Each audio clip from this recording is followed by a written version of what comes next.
shkohet me këtë formë, por ndoshta të shtyhet për të dielën.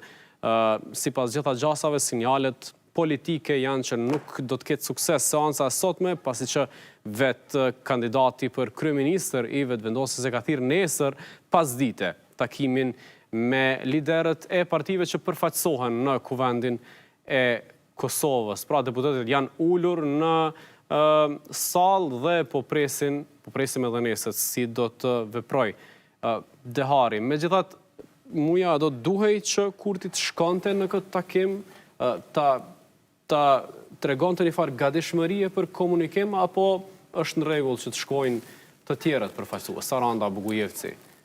Është çështje interpretimi, mendoj që Saranda Bugujevci ka qenë atje në emër të partisë dhe unë nuk e shoh problemin të ajo.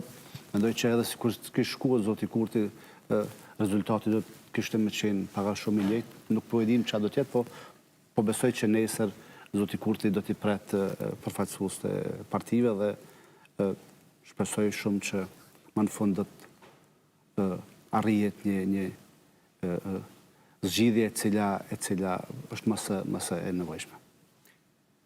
Jemi duke parë pamje direkte nga salla plenare, të shohim një total nëse ka pjesëmarrje të deputetëve të AK-s. Ramush Haradinaj tregoi që do të shtyhet, por ta dëgjojmë vetë Deharin se çfarë do të vendosë. Të gjykatës kushtetuese që e solli dje, sot u mbledhëm me përfaqësuesit e subjekteve politike për një konsult